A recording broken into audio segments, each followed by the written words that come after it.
Blah. All right, that's to get the audio so that I can see a weird distinction point. That's not just because I'm I weird. thought you were yawning. Oh. Steve, that's gross.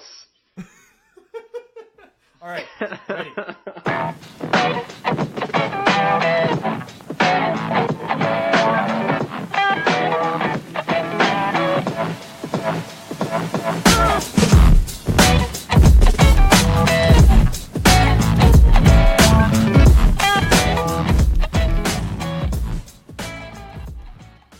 Welcome to Unqualified Opinion, the podcast where professionalism goes to die. How's it going, Scott? It's going well, Steve. It's going well. It's a balmy 4 degrees here in Minneapolis. For those of you... Fahrenheit? That's Fahrenheit. Steve doesn't know Fahrenheit. I don't know. It's negative 20. I don't know, 30, 40. I don't know what it is in Celsius. Oh, boy, that's terrible. But it's sunny, so it was a beautiful, beautiful day in the neighborhood. How are you doing? Pretty good. It's like -6 Celsius here. I don't actually know what that is in Fahrenheit. I don't know what that is. I have to pull my phone out. Yeah, it's really embarrassing that I've been here for more than a decade now, and I still haven't figured out how to do Fahrenheit. But anyway, yeah, I'm doing good. I am honestly pretty exhausted, and a large part of that was reading this book, which is not a good sign to start off with. But I think one of the issues that I had coming into reading this book that I didn't realize would be such a big issue for me is being able to have, I don't know, the attention span to read this book for extended periods of time. You know, back in the day, you know, back in college, back in high school, before then, it was easy for me to read a book, even a nonfiction book, for hours on end and just keep on reading and absorbing that information.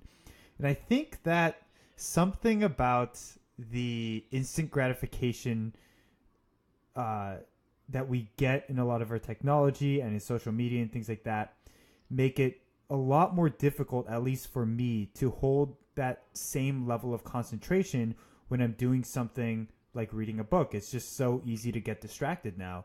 And that was really apparent to me as I was reading this book. So I don't know, it was an interesting thought, especially since I haven't sat down and physically read a book for several years now, I think. I experienced the same thing. I could do about 100 pages at a time. And then I had to about 100 pages at a time. How long would that take you? An hour and a half or so. Okay. You read a lot faster than I do. I think it took me a lot longer to get through. I try to do a page a minute. And regardless of the book, if it's a children's book, I'll do a page a minute. If it's a dictionary, I'll also do a page a minute. I have a variable reading. Do you have that self-narrating voice? No. Do you have that self-narrating voice in your head as you read? No, I read too fast and I skip paragraphs. Well, I mean, like, it's going on, and it's like, okay, I get the point. I don't need to read the next paragraph because I understand what point you're trying to make. I don't need to read it.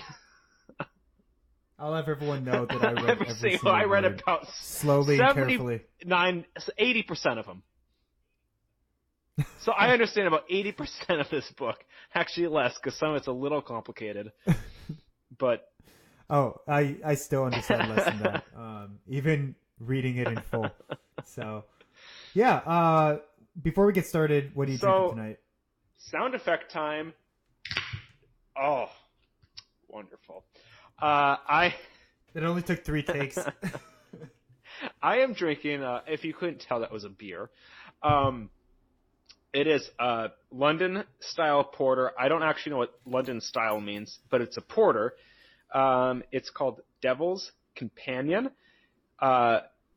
Actually, it's called Taming the Devil's Companion. There's like a subtitle that's Taming. I don't know. And it is by... Shit, I keep spilling it everywhere. God damn it, it's on my floor now. I'm trying to read the bottle with it being open. Not a good idea. It's by Insight Brewing, which is it's a brewery in Minneapolis. So if you don't live in Minneapolis, chances are you're not ever going to see this beer. But it's pretty good.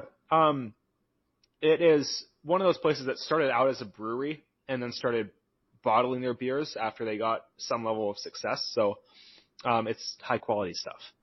Nice. What's it taste like? Like a porter. I don't know. You're not going to talk about... I don't know what it tastes like a porter. I don't know. It's drinkable. There we go. That's all that matters. So I'm sticking with the beer theme. I have a German beer here by Erdinger, I guess. I think I'm Erdinger? Right. And it's Erdingер. So yeah, this really is the podcast where professionalism comes to die.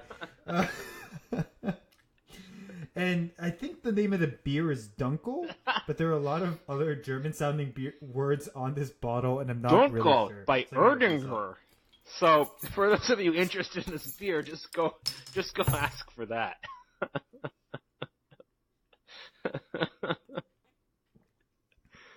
Huh.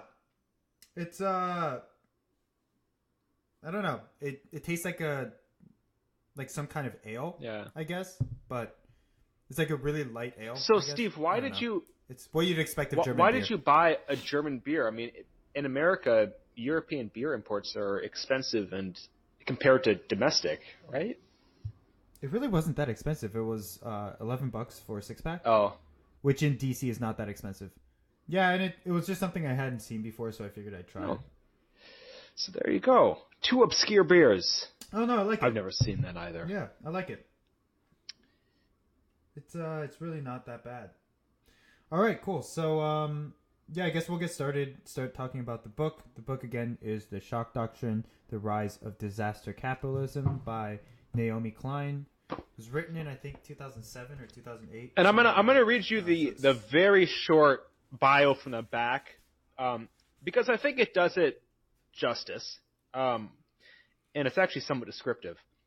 So, in this groundbreaking alternative history of the most dominant ideology of our time, Milton Friedman's, who was a famous economist, free market economic revolution, which was the spread of capitalism through the developing world in the 80s and 90s. Naomi Klein, who's the author, challenges the popular myth of this movement's peaceful global victory. From Chile in 1973 to Iraq today, Klein shows how Friedman and his followers have repeatedly harnessed terrible shocks and violence to implement their radical policies. And this is quoting a reviewer of this book. There are very few books that really help us understand the present. The Shock Doctrine is one of those books. And interestingly, Steve, you mentioned it was written in 2000-something. A couple years after 9/11, in the middle of the Iraq War. But it's still, I was reading it, we get into this later, but I was reading it and I'm like, oh my God, this is the government shutdown, which is currently happening. The federal government is currently shut down. It has been for about a month and some days. So we can go in kind of where I see the analogies, the similarities between what was written in this book and that, in a little bit. But I thought that gives a little bit of context. Yeah, so we read the first, I think it's 4 or 5 parts. I'm looking this up now. 4. Just to make sure. Yeah, so we read the first 4 parts. There are 7 parts total. What are your general impressions of the book so far, Scott? Well, I think it's well written. She's obviously done her research. There about a fifth of the book is footnotes, or a bibliography. I also think she's someone who, in her academic perspective, gives a lot of agency to individuals. The individual actors who made a lot of these quote-unquote crises occur, or kind of helped perpetuate crises in countries to impose their own doctrine. I think it's interesting. I'm not entirely sure if I agree with that entire framing of it being up to individuals or certain individuals having agency and doing this in a way that they understand and know that they're doing. But I think overall, the book makes a lot of sense to me. It isn't to me very. It's interesting to read, but it's not surprising, which is actually sort of why it's interesting to read, because I read the title, Shock Doctrine. This is going to be some liberal tirade against capitalism, and it really is not that. It's much more specific, honed, and mature than perhaps the title would suggest, which the title's a bit bombastic. So that's my general feeling about the book. Steve? Yeah, so I had the same thought coming into reading this book. I jumped in, and we have a liberal author was I think a former reporter, she is, if I'm not mistaken. Canadian, and actually. Canadian. Canadian reporter. And I came in assuming, this is just going to be some kind of biased interpretation of free market policies. And that's really not at all the book's thesis. And there are kind of two quotes in the first chapter that I think do a much better job than I could of explaining this. And so the first quote says, and this is basically going under the premise that in certain countries, a systematic set of violence and economic policies, which she calls certain kinds of shocks, are applied to a country as a precursor to the institution of a free market deregulated economy. And this system she talks about as emerging to allow for massive wealth redistribution and inequality, leading to a small group of really wealthy, powerful people ruling over a less wealthy lower class. And she says about this process, quote, "A more accurate term for a system that erases the boundaries between big government and big business is not liberal, conservative, or capitalist, but corporatist. Its main characteristics are huge transfers of public wealth to private hands, often accompanied by exploding debt, an ever-widening chasm between the dazzling rich and the disposable poor, and an aggressive nationalism that justifies bottomless spending on security." And so this is the process that she's trying to define and provide a theory around this perpetuation. And there's actually a great quote that kind of encapsulates this entire book. And she writes, "This book is a challenge to the central and most cherished claim in the official story, that the triumph of deregulated capitalism has been born of freedom, that unfettered free markets go hand in hand with democracy. Instead, I will show that this fundamentalist form of capitalism has consistently been midwifed by the most brutal forms of coercion inflicted on the collected body politic as well as on countless individual bodies. The history of the contemporary free market, better understood as the rise of corporatism, was written in shocks." Mm-hmm. And I think it makes, before we start, and the first couple chapters actually outline this, but the foundation, the academic foundation of this, of her thesis, and in reality, this is how it went down. So you have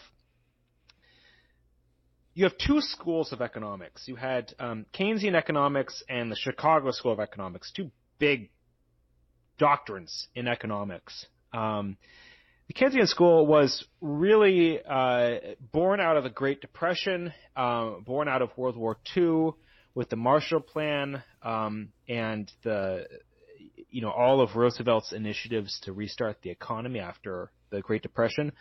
And Keynesian economics recognizes that government intervention is necessary to encourage growth in the economy and to encourage wage growth for lower and middle income people. You do need some strong government regulations and benefits to encourage that. So government plays a stronger role in Keynesian economics. The Chicago School of Economics really is void of government intervention. Both schools see economics as a science, which is very interesting because economics is officially a social science. Many of the founders of these two schools, however, see economics as a hard science, as something as true as chemistry or physics. It just involves the lives of individuals. And so you had this one school, the Chicago School and the Kennedy School. One sees more government intervention, one sees very little intervention with government in any sort of economic policies, even such things as education or retirement. And you had an alignment of the stars wherein you had some extremely influential people coming out of the Chicago School, Friedman being number one, who did win the Nobel Prize in economics. And it turned out that the people in the Chicago School were to be in the right place at the right time to push their idea of economics as a science, in one case. So you say, well, it is a hard science, therefore it needs to be applied everywhere in the same way, no exceptions.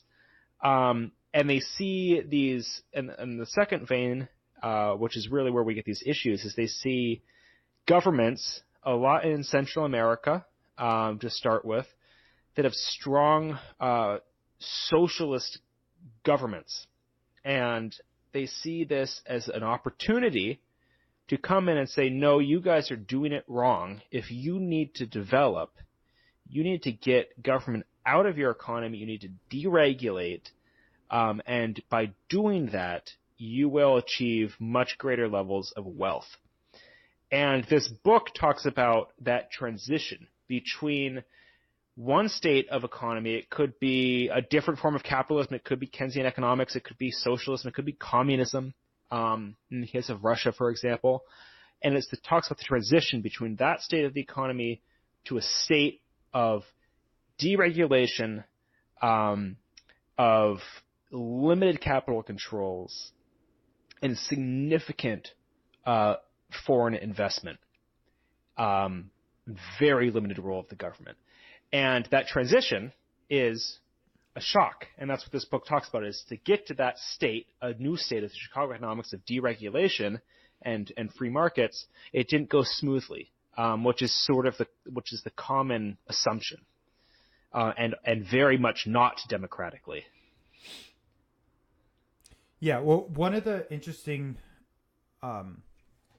notions that she brings up when she discusses and critiques the Chicago School of Economics is this idea that the Chicago School is fundamentalist in nature. It's fundamentalist about its notion of a pristine free market, saying that if you can remove regulations, if you can open up markets, you will naturally lead to this free market system that follows these quote, quote, rules of nature, and that this will lead to more prosperity. And this conflicts with the Keynesian notion that a mixed system is necessary in order to actually promote a thriving economy and society around it. That systems are naturally complex, in that you need a collection of social spending in addition to certain free market practices in order to get an optimal result, right? And so a lot of the pushes that we see in this book are pushes toward these theoretical optimal stances within a free market that time and time again we've seen the evidence doesn't align with, right? And I think, just really quickly, the interesting thing is this idea that economics is closer to chemistry than it is to anthropology, for example, was initially as kind of a fringe idea. It's kind of, what the heck are you guys talking about? I mean, economics involves humans. It's messy. It's not a science, a hard science. And the fascinating thing is, it's gone from a fringe understanding to the very core of at least this country, in that government is bad. government shouldn't be involved in that. I mean, among a certain political party, it's become very widely adopted, and in many ways the common way of understanding how things should work. Yeah, is assuming that a natural state, an initial state, would be a completely free market, right? And assuming that going back to that initial pristine state is going to somehow help the economy thrive. It's a really strange kind of a default assumption to come to. And so I guess just, I know we've already talked about it, but really and we'll see that Chicago school policies kind of permeate throughout a lot of the examples in the book. But there are basically 3 steps within, in terms of the policy that should be taken advantage of when we have these shocks. The first one is to remove all rules and regulations that are preventing profit accumulation. And then the second would be to sell off all public assets to different corporations, most of the time to foreign entities, actually. And third, to significantly cut back spending on social programs. And this was seen as a 3-step process that would lead a country to prosperity. Mm-hmm. And so we see that occurring again and again in different examples throughout the book. Chile, Bolivia, Ecuador, China, Russia, the Asian tiger, South Korea, Indonesia, Taiwan, Thailand, et cetera, et cetera, et cetera. Many countries in Africa, South Africa. And, that's all okay. That I'm sure you can make an argument that maybe that could be a better state. It could lead to some improvement in people's lives. I don't know. I mean, you possibly could make that argument. And what Klein argues is that it's not just the shock, while that is the end, the means to the end involved significant levels of violence and repression in these countries and political coercion to get them to the state. And one of the early examples she uses in the book when she really starts laying out this thesis is in Bolivia, or rather Chile, where this transition was occurring and the government in power recognized it is going to be really hard to get his people to buy into this idea of selling off all of the state assets, of opening the country up to foreign competition, which could produce goods much cheaper and put people out of businesses in his own country. And so it resorted to torture, to violence, to disappearances on extremely wide scales. And this idea that torture was involved in this transition, you see it in almost every single country that went through this transition, which really just blows out of the water the idea that it occurred in any sort of democratic way, or that democracy and free markets go hand in hand, because often the country was democratic before and it was actually less democratic after the transition. Yeah, usually this would ride on the coattails of some kind of authoritarian regime. And so going back to Chile, which was a really interesting example, I don't really know the history very well, so I'm just going off of what the books say, but a lot of the South American countries, what was considered the Southern Cone, were going through a period in the 60s and early 70s of developmentalist policies. So nationalizing natural resources, focusing on propping up their internal economy, restricting trade, providing social programs to help people lift themselves up. And they were seeing extraordinary economic growth. However, the U.S. actually instituted educational policies. So, for instance, in Chile, USAID actually partnered with the Ford Foundation to set up an educational program in which people can come to the University of Chicago to study as economists, and then they would be sent back to Chile to try to change the public discourse within a developmentalist economy to one that is more pro-free market, in a direct attempt to open up markets for the benefit of U.S. corporations. And I want to interject there really quick, Steve. The invite, the way these folks in the Chicago School got in the first place, is the country was having economic difficulties. That was sort of the in, right? The country was having maybe high levels of inflation, maybe high levels of unemployment. Whereas the traditional way of getting out of that, as we have in the United States actually, is significant government spending. The Chicago School folks came down and said, actually, no, you don't want to do a lot of government spending. This is an opportunity to go completely Chicago School neoliberal economics and get rid of the government entirely. So it's capitalize on this crisis. And the interesting thing here, and we'll see this time and time again, is that they were unable to actually shape public discourse even with significant funding in this project, right? And so in a country like Chile, there was no chance that the Chicago School and what were later called the Chicago Boys, which were the people from these programs that went to University of Chicago and came back to Chile, they were unable to change the narrative.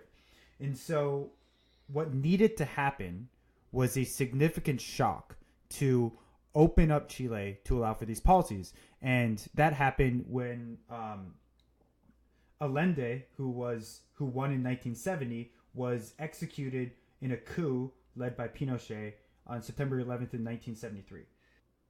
Current revisionist narratives look at Pinochet's coup, his authoritarian regime, and his torture and general massacre of the population as wholly independent from the economic policies that were instituted during that time, which include a lot of these shock-based policies. Again, those three steps that we talked about: redistribution, or selling of public assets to corporations, opening of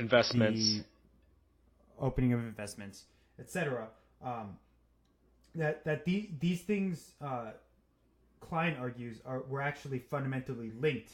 And if you look at the historical documents, you'll see that Pinochet's military forces were actually working in tandem with the Chicago Boys, who were building out economic policies with the knowledge ahead of time that the coup was going to happen, and then immediately providing those economic policies to Pinochet so that he can institute them immediately as soon as the coup was successful, right? And so you can see that Pinochet used the torture and the murder and the massacring of civilians as a way to reduce the capacity of the public to rebel against what were incredibly draconian economic policies. As Klein documents in the first few chapters, in the Southern Cone, democracies were taken apart in exchange for authoritarian regimes that were able to open up economic markets, which promoted the expansion of multinational corporations.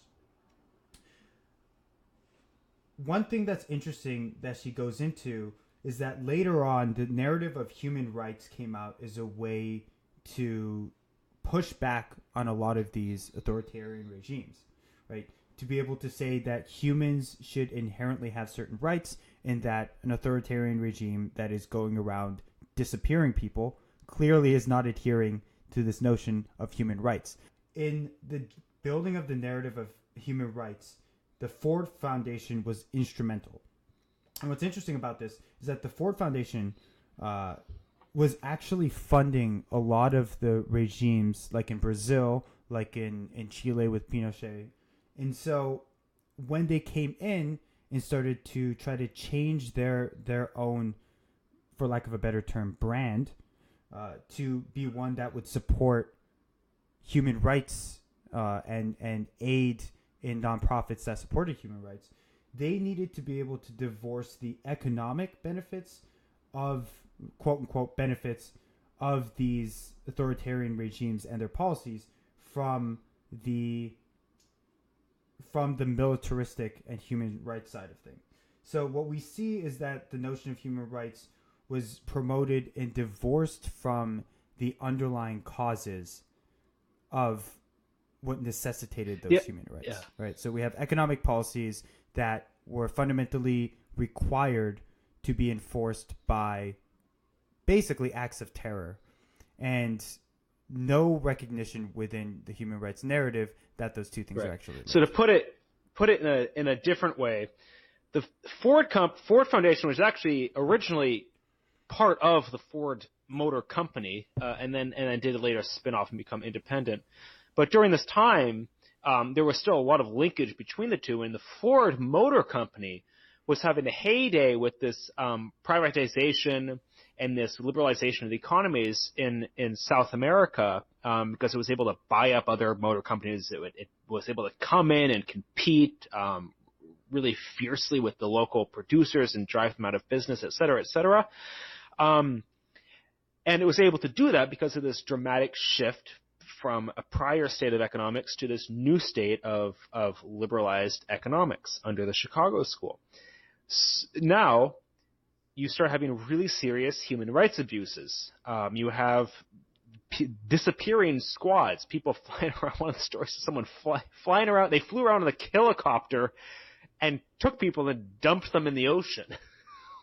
and there was other stories of people in the countryside literally having bodies fall from the sky on top of them. That is where the disappeared people went. They got dropped from airplanes. Yeah, or if you turn a corner into a river and you notice that it's completely filled with bodies, because that's where they just ended up dumping a bunch of bodies. Now, Ford Foundation, the Ford company, the foundation and the motor company were like, well, this is bad. This is bad for image, and it's bad. I mean, you can look at that and say this is not a good thing. You can be, corporatist, whatever. You can say this isn't good. We shouldn't be killing people. And you can say it earnestly. So let's start a foundation that goes out and names these as human rights abuses and gets the world's attention to do something about it, to fix it. But no one ever talked about the fact that the reason these human rights abuses were occurring was because the conversion to a very neoliberal economy was so unpopular that it required terrorism in the country so people wouldn't revolt. So on one hand, the Ford Motor Company is benefiting from this conversion to a new style of economy. And then they're saying, well, there's also really gross human rights abuses, but they never made and we're going to try to fix those too, but they didn't make, they knew, but the foundation never made the link that the human rights abuses occur and have to occur in order to make this transition occur to a new economy that was so beneficial to Ford in the first place. So it was extremely hypocritical. Extremely hypocritical situation.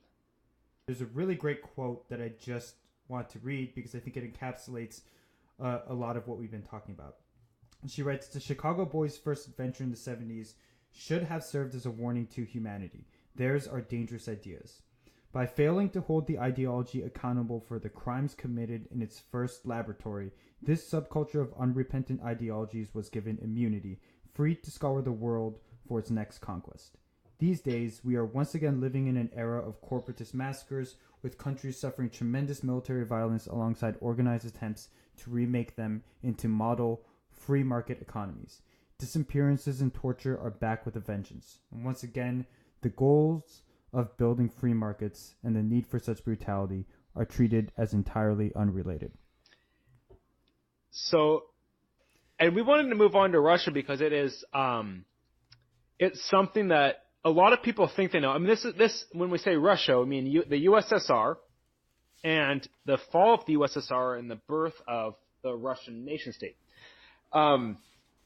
So, as many of you may know or have learned in school, there was a gentleman named Mikhail Gorbachev who was the Soviet president, the president of the USSR. And Gorbachev was extremely popular in the United States because he was the first Soviet president, the first USSR president who was, and you can read, well, I'm not going to go into the whole history of the USSR because it's a whole different animal, but he was into opening the country and into making connections with the West and becoming a more diplomatic and a friendlier society, and mainly converting from communism, which in many ways did not work well, into a more capitalist society. And Gorbachev recognized, so the citizens in his country had lived under communism their entire lives, and to switch from communism to capitalism was going to have to go really slowly, and it was going to have to go bit by bit, because people just weren't ready for that switch. I mean, it's a drastic switch to a different economic style. So he was proceeding cautiously. Now, the Chicago school got wind of this, and they're like, no, you need to move faster. You need a shock. Russia is not doing that well from communism. It is not healthy. You need to drastically cut state spending. You need to privatize all the state-owned companies. And imagine this in the USSR, one of the truest communist countries that ever has existed in the modern world. Someone coming in and saying, actually, in one day, you have to totally undo everything in the past decades and completely convert to capitalism overnight. And Gorbachev was like, and a radical form of capitalism. Gorbachev was basically like, thanks, but no thanks. My country's not going to be able to handle that. Well, there was this other gentleman called Yeltsin, Boris Yeltsin, which some people may have also heard of. And he was, we're not going to talk all about the history of Boris Yeltsin either, but he saw an opportunity here to seize power and say, well, you know what? I have the solution. I am going to convert this country quickly to capitalism following the Chicago school model. And through a variety of political maneuvers, he was able to outsmart Gorbachev, and he became and break up the Soviet Union, and he became the first president of Russia. And I believe he was already president of Russia at the time, but he was able to succeed in breaking up of the Soviet Union, which forced Gorbachev to resign because there was he was the president of Russia, which is sort of in a very roundabout way similar to our states. It's like a governor of California who then becomes the president of California. Got that kind of idea. If you have a federation, anyway, it doesn't matter. So Yeltsin became president of Russia, which is an independent nation, and he immediately started making these drastic changes. And in order to make them happen, he had to get really nasty politically. And that is where all of the disappearances, all of the you may even call them massacres, occurred of his people who were saying, no, slow down, don't do this, we're not ready for this conversion to capitalism. But Gorbachev seized on it, Yeltsin seized on it, he was able to see it as an opportunity to gain political power. And in the most ironic twists, he used to be an extremely ardent defender of democracy in his country, seeing that, he wanted Russia to be represented. He wasn't seeing, he wanted more voice of the people, and he wasn't seeing that in the USSR. And he actually defended the capital of Russia at one point. And once he got to the position of being in power in Russia and enacting these reforms and the people turning against him, he burned down the parliament, the place that he was originally defending. He burned it to the ground and said, actually, this isn't a democracy anymore. I'm in charge, and we're going to do what I say to make this happen. And he instituted a state of emergency, and then the West said, great, let's support and the this West guy. And the U.S. was saying, way to go, Yeltsin, this is great. And there was snippets in the book from the New York Times saying this is like the best thing that's ever happened to Russia. And at the same time, thousands and thousands of people are dying. He's burned down the Parliament building, which the U.S. Portrayed as a bunch of like old school communists, which they really weren't. and he became a dictator.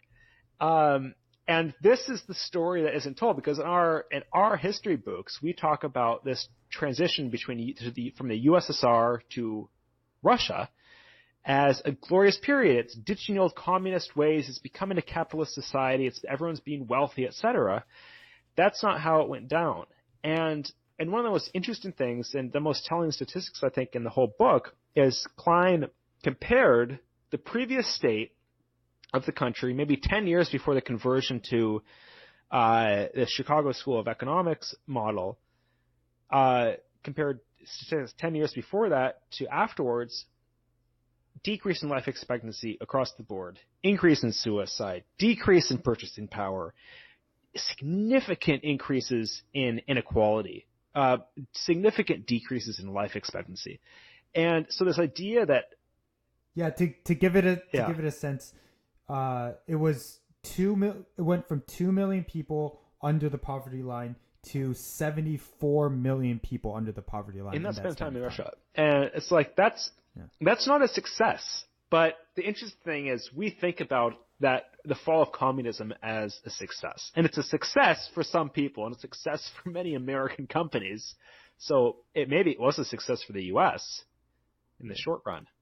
Unlike a lot of the other economies that are mentioned in the book, Yeltsin actually did not hand off a lot of the national resources to foreign companies. Instead, he allowed for foreign investors, but he took a lot of these resources, went to a lot of his cronies in the government who used to be communist, members of the state, allowed them to become these corporate leaders, and they become what we know as the oligarchs today. Exactly. I think I thought there was 2 chapters in Russia in the book, and I thought if anyone wants a new take on Russia, especially because it is so much in the news today, and it does actually mention Vladimir Putin. And I think this book was written just as Putin was becoming president, and it mentions Putin when he was an operative of Yeltsin's party, in kind of a sly way. It's a fascinating take on the history of Russia, and you understand kind of why the country is so. The Russians I've met, and I have 1 or 2 Russian friends, and we've talked about the history of the country, and they feel they're so jaded, like they're so we're like Russia used to be a great country. It used to be so great, and in many ways, by many measures, it did, and this conversion. For many decades, it really was like the last several decades. I think Putin has done quite a few good things for the economy recently in Russia, better than it used to be. But Russia did the significant hit, and a significant hit to its image and its culture through this transition. That's not to say that the Soviet Union and the communist system was a system in which Russians were doing well. It's not to say that at all. But it is pretty clear on a lot of measures that we currently use to rank countries and how good they are for the citizens that it is now doing even worse than that communist system. So that's a crazy thing to think. And a lot of the time it's attributed to this notion of corruption. Oh, Russia's just corrupt because there are a few wealthy people who basically own the government, and those people, promote and perpetuate certain corrupt policies. However, the way the book frames it is that corruption was inherent in the Shock Doctrine transfer that happened, that it was part and parcel of the same plan to shape Russia from an arm of the Soviet Union and of communism in general to a new capitalist powerhouse. Mm-hmm. Steve, you wanted to talk about South Africa? Steve studied abroad in South Africa, so I'm actually very interested to hear his take, because there's a whole chapter devoted to South Africa and how interwoven this transition was with apartheid and Nelson Mandela. It was a fascinating chapter. Yeah, so I read several books on the history of South Africa, and I've promptly forgotten everything that I've read. So unfortunately, I can't really tie it back to my study abroad experience there. I was there for 8 months, though. It was a great experience. Um, well, I think that this one was uniquely different because what happened was the ANC, the African National Congress, uh, the post-apartheid government group that kind of brought along the revolution, was spearheaded by Nelson Mandela. They had a really strong notion within what they wrote up as the Freedom Charter to redistribute wealth. The thought process went like this: the country was born on very racist foundations.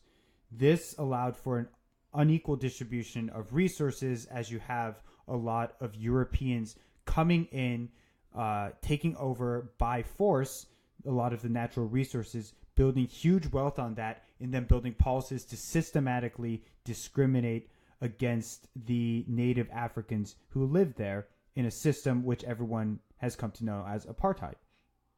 In order to remedy this, we have to go back to the roots of this inequality and find ways to redistribute the land that was stolen in the founding of this country, right? And so the ANC was founded and promoted itself based on a tenet of redistributing the resources. And at least in the beginning, they really tried to do that.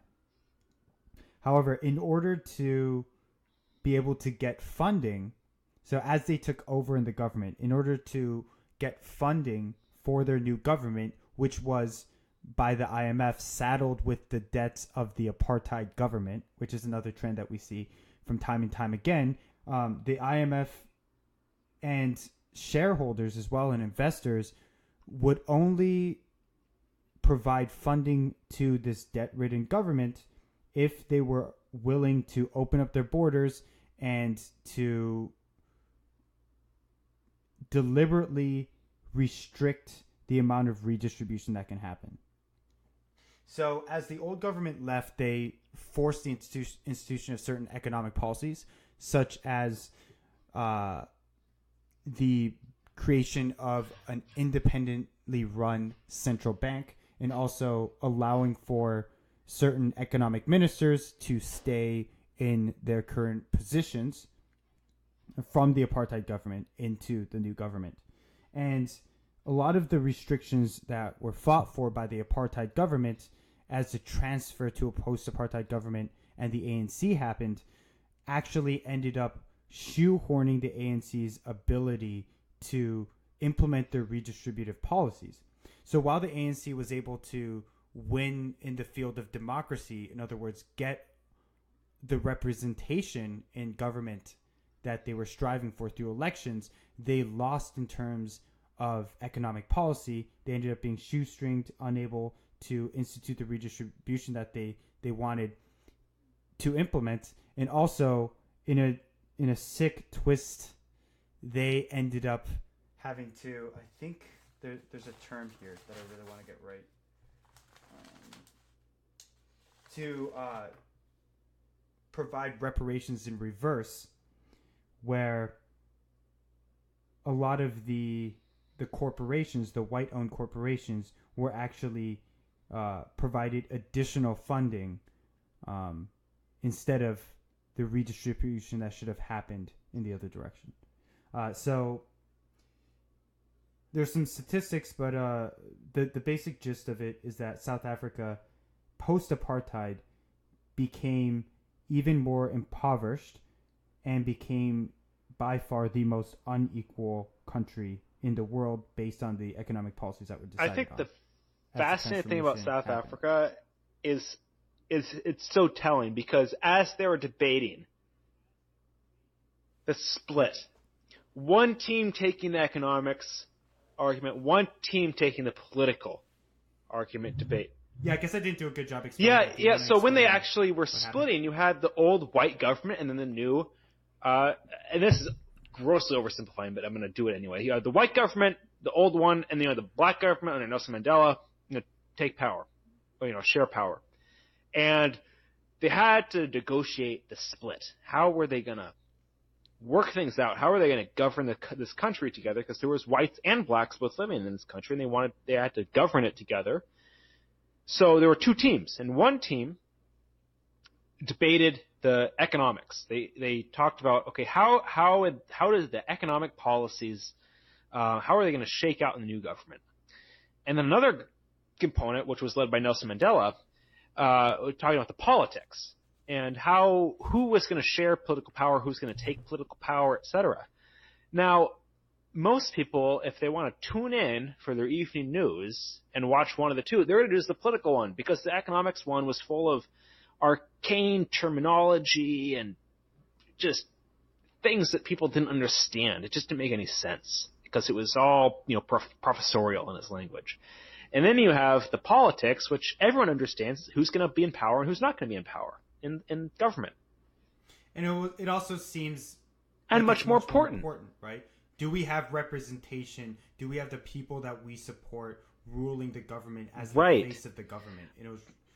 And so most people disproportionately focus on the political side of things, and the apartheid white government had economic advisors and support from international institutions, and so they had a bunch of experts to draft out the economic policy in a way that pretty much prevented the democratically elected ANC from being able to do redistribution, to be able to get funding for building new homes, for building out infrastructure, for getting land back to the people who it was. And there was one, and I'm paraphrasing, a quote by Nelson Mandela or someone high up in his government saying, once they took power, they thought they could do all these things, but they realized that all of their power had been taken away from them by this group that had negotiated the economic policies, because the white side, the old guard, had so many resources on their side to negotiate the best terms that kept the wealth and the capital in the hands of the people who had it originally, which were the whites. And that, I thought that was it's very telling, because even in modern political day, we have these debates, and often people focus on the things that are less important. People focus on the politics. What is Nancy Pelosi saying to Donald Trump today? What is Donald Trump saying Nancy Pelosi can't do today? Sandbox fights, right? And that's not perhaps the most important thing. The important thing is maybe what's going on at the Federal Reserve, or what's going on in the courts, that people just find really boring, but it's actually the more important story. So I thought it was a nice corollary to what we see today. Definitely. And I was in South Africa, boy, it's got to be something like 2012 or so. And I know that they say that apartheid is over, but there is definitely segregation alive and well in South Africa. At least it was back in 2012, and I don't think things have really changed. There are white areas, there are black areas, there are colored areas, and colored isn't the same, doesn't have the same derogatory meaning. There are actually like three separations of quote unquote races, as people see it in South Africa. And if anything, those distinctions have cemented even further. And one really depressing statistic that's mentioned is that shack dwellers, so people in these townships, have grown by 50% by 2006 since apartheid, which is just crazy. So it's really depressing. I think part of the reason why this book is hard to get through is because of how it is a depressing it's just book. Story after story. I want to mention one more example before you wrap up, because I think it is again a very interesting story, and that is of what we refer to as the Asian tigers. It's these Southeast Asia countries. I think today we most would often think of South Korea as being a very successful Asian tiger. And these were countries in the 90s that were just booming, just exploding, unlike anything anyone had ever seen before. Just high rises and skyscrapers going up and wealth just being generated for everyone in the society. And the reason behind the success, they were using Keynesian economics. They had very strong government presence to regulate things, to make sure things were being distributed fairly. But they also had a very robust capitalist side, free market side as well.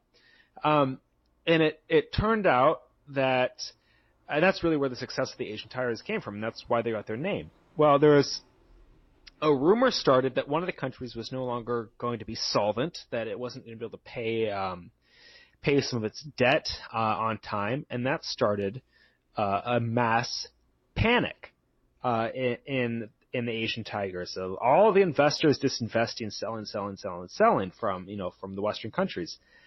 And at that point, the Chicago boys came in and say, well, you were not doing the correct economic structure. You had too much government involvement. And so they saw this as an opportunity to, again, follow the common model of selling off state assets, privatizing everything, opening the borders, et cetera, getting rid of protectionism, et cetera, et cetera. Yep.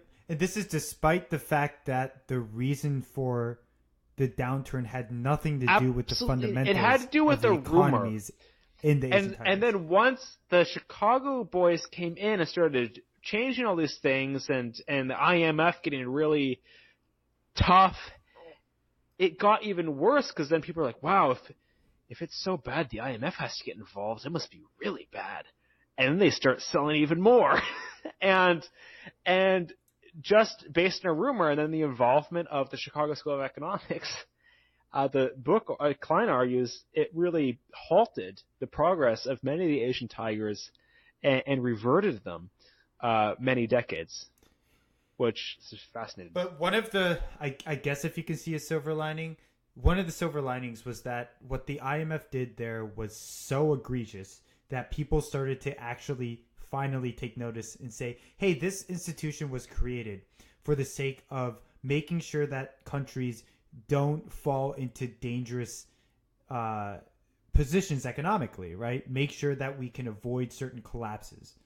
And instead what we have is an institution that's wholly endorsed the Shock Doctrine, where you deliberately allow for a negative impact on an economy in the hopes that it will, quote unquote, reset it so that it can improve. And so at least that was noticed. I guess that's a silver lining. Yeah. So I think Steve's right. I mean, it's a depressing book.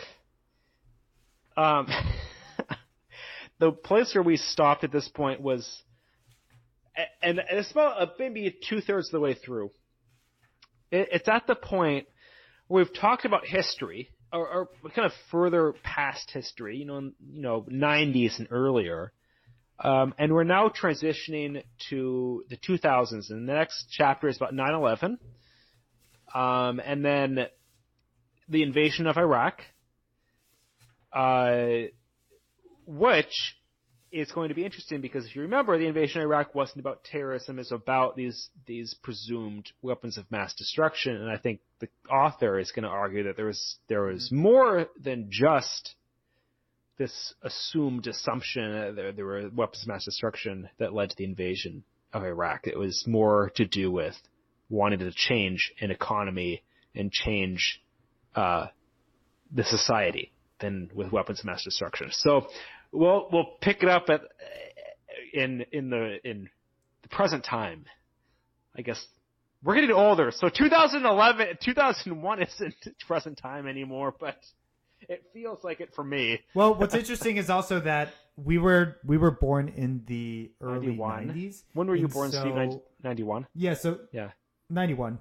And so these are really the first events that we actually have a recognition of, that we remember going through, living through. And so having this analysis move into what we see as, part of our lives as quote unquote today, recent day, will be really interesting. Because everything even in the 90s, I don't remember any any of that. No, not really. No, I don't either. So, I don't know. What do you think of the book, this will be Steve? I mean, your honest opinion. Again, it's long and depressing. I think that it's very well documented, and for the most part, I think it makes very strong arguments, and I support most of what she says. There are certain things. There's a whole chapter dedicated to the implementation of torture by the CIA. And then she tries to tie this as to the notion of shocks in terms of the violence and then economic policies in a lot of these countries. I thought that connection was really weak, and I'm not sure why. It was the second chapter, and I'm really not sure why she started with that, because it made the rest of the book less convincing, because it seemed like such a weak thread to start on. But from there, I think it picks up considerably. And overall, I like the book. Again, it's just really hard to get through. We will be trying to get through it by the next episode. But I don't know. I guess we'll see what happens. What about you? What do you think? I think I find it very fascinating. And like I said, I don't find it surprising. I'm like, this is kind of your worst expectations come to light. And again, now that we've talked about it, I want to come back to my original comment. The author, Klein, really attributes, and she never says it outright, but the way she writes it and frames it, it's similar to, this individual made these decisions because they wanted this to happen. They wanted to blow this country up so they can invest in it. I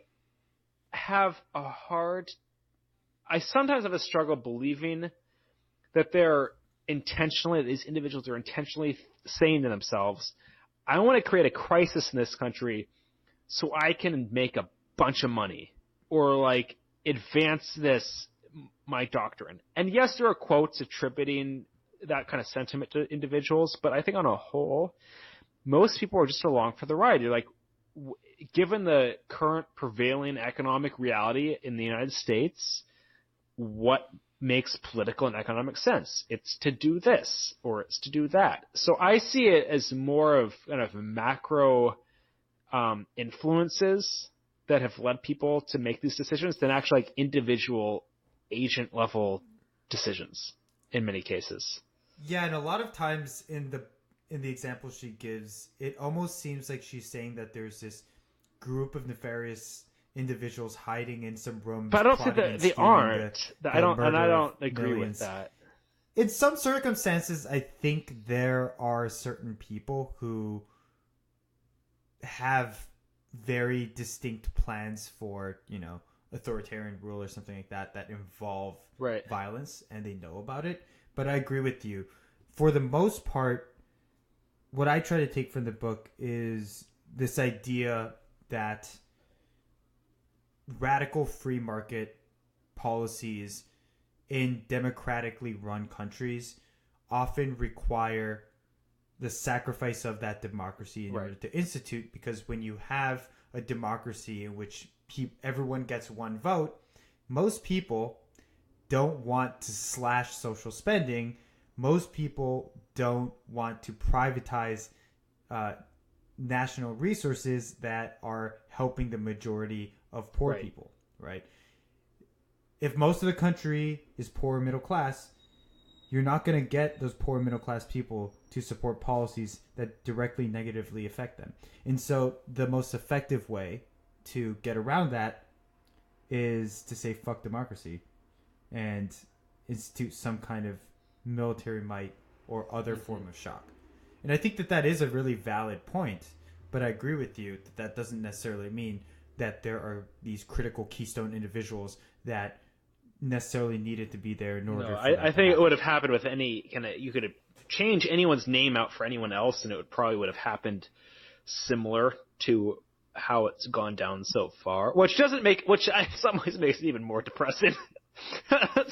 Yeah, a good example of this is Bolivia, right? Because there were two people running to become the next president, and one of them was the pre-authoritarian ruler, and the other one was the actual authoritarian ruler. And the pre-authoritarian ruler won out, but then he ended up, even though he was his government was center left, he ended up instituting the exact same policies. And so it really goes to show that the market pressures and other structural issues are the most important factor in the long run. Well, I'm enjoying it. I'll be glad when I'm looking forward to the next section. It's be interesting to stuff I actually remember. Yeah, I definitely am too.